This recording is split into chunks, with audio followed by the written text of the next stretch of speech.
grabe talaga nangyayari ngayon sa abot kamay na pangarap na kung saan pinakita na nga ang episode para bukas o ito nga yung teaser. Yes guys, na ito nga mga hostages sa loob mismo ng kulungan is natatakot no, at talaga nag-aalala para sa kanilang sarili at para sa kanilang buhay kasi nga delikado talaga to no, guys no, na kung meron talagang hostage taking kahit sa totoong buhay is talagang nakakaba yun. Hindi mo alam kasi kung ano yung nasa isip ng mga nag-hostage sa'yo o kung nag-hostage na marami sila, lalo kung madami, mahirap kasi yan kung isa lang medyo okay pa, pero medyo delikado nga isa kasi magulong isipan yan mas maganda pa nga may kasama siya para at least maudyokan siya na wag na natin ituloy or wag nang gumawa ng mas dadagdag pa na kasamaan o kasalanan. Pero minsan mahirap din pag madami kasi iba-iba yung isip.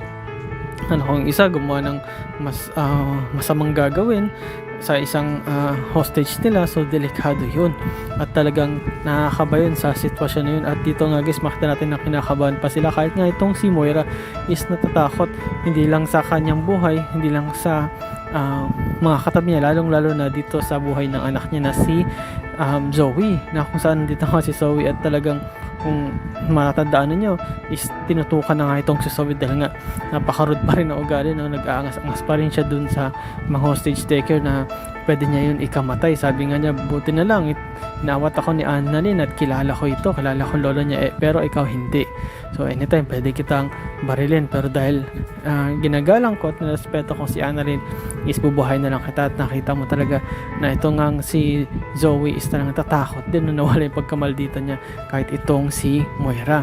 At sa na pinakita nga din guys is sabi nga may good news no, na kung saan yung ibang mga na hostage is papalayain. Yes guys, marami silang papalaya maliban nga lang dito sa kapamilya ni Giselle Tanyag. Yes guys, sabi nga kahit na after na makausap na nga ni Madam Lotus itong anak niya is tila hindi pa rin siya satisfied no. Iniisip pa rin ni Madam Lotus na kailangan ko pa itong mga ibang hostage kasi nga meron pa siyang binabalak na gawin na hindi lang makausap, mukhang gusto nga rin niya na makita o makalabas mismo sa kulungan para makita yung anak niyang si Carla at mabisita ito kasi alam niya na nasa hospital ito, nasa Apex nga itong si Carla, kaya nga ay nang sa tingin kong ginagawa ni Madam Lotus na ma-hold pa yung ibang mga hostages. Pero sa totoo lang delikado rin yung ginagawa niya, lalo na kung meron siyang papalayain kasi yung magpapalaya is pwedeng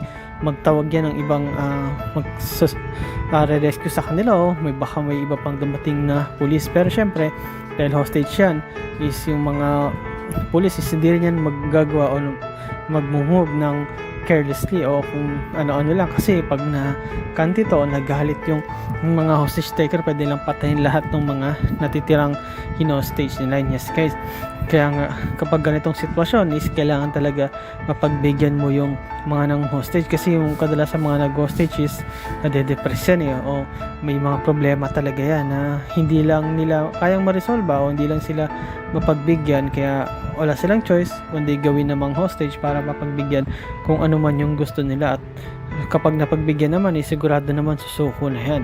Pero minsan depende rin, minsan kasi may mga hostage taker na namamatay din o kaya may namamatay sa mga hostage nila, so parang ganon. So let's pray na lang na walang mangyaring ganon lalo na dito sa nandito pa sila Annalyn at sila Lynette, sila RJ at nandito rin kahit si Moira, pero delikado yon. Pero dito nga guys, pinakita din na ito nga nag-usap tong mag-ama at sinasabi nga mismo ni Justine na gusto niyang tumulong dito sa mga Tanyag, pero sinasaway siya ng kanyang tatay at sinasabi nga sa kanya na ano bang ginagawa mo? Nalilimutan mo na yata na ang reason kung bakit tayo nandito is makuha ang kayamanan ng mga Tanyag at siraan nga ito, lalo na itong si Giselle, at makuha yung kayamanan nila at maibigay ito para sa'yo o mapunta ito para sa'yo. Ngunit makikita mo mismo dito kay Justine kahit sa mga mata niya at mga kilos at mga galaw niya na tila nagbabago na ito, na tila lumalambot na nga ang puso nito, lalo na dito sa kanyang nanay, at mukhang hindi niya na nga gustong gumante kasi kung makipag-usap na siya, actually medyo usap na nga siya sa nanay niya ngayon kay Giselle hindi katulad noon na tila talagang hindi niya ito kinakausap, iniiwasan niya. Pero ito talaga tatay niya is nagagalit lagi at sinasabi sa kanya, kumbaga nire-remind siya na ang reason bakit tayo nandito is para gumanti, hindi para makipagkaibigan. Yes guys, ito ang si Eric is talagang yun nasa isip na pagkaharap si Giselle parang nagbabait-baitan siya, pero pag dalawa na lang sila ng anak niya is dito lumalabas yung totoo niyang ugali at totoong plano nila. At dito naman wala rin naman magawa si Justin kundi sumunod lang din sa tatay niya, which is wala siyang talagang choice kasi ito talaga yung nag-alaga sa kanya simula nung iniwan siya o pinamigay siya mismo ni Giselle. At kung may susundin man siya at paniniwalaan is ito talagang tatay Eric niya. Pero yun nga guys, makita mo na tila malungkot nga si Justin at mukhang gusto niya na nga talagang magbago. Kumbaga parang kilalanin niya na talaga yung nanay niya at hindi na lang gumanti. At nakikita niya kasi palagi yung nanay niya, no? At yung kahit si Annalyn, no, medyo lumalambot ang puso niya din pag nakasama nga niya ito.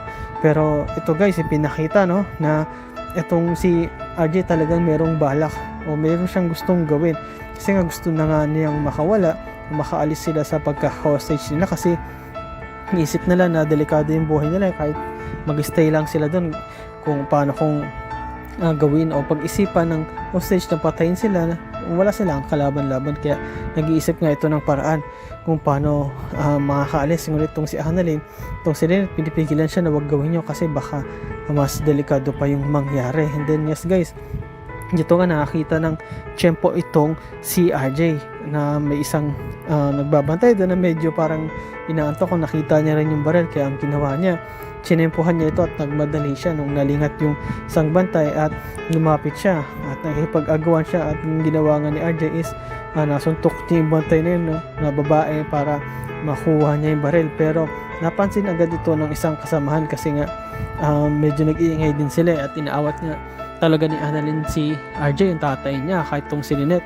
At yung isang babae na kasama nila, no, ng mga hostage taker is naglabas ng baril. Yes guys, at tila gusto niya ngang barilin, takutin o papotokan pa itong si RJ. Ngunit nandyan naman si Lynette at ito ngang si Annalyn at sinabi niya na wag, please wag niyong barilin si tatay at please bibigyan na lang namin sa inyong baril. And yes guys, talagang delikado yung ginawang move nito ni RJ kasi sabi na natin makuha ni RJ yung baril, tapos anong gagawin niya?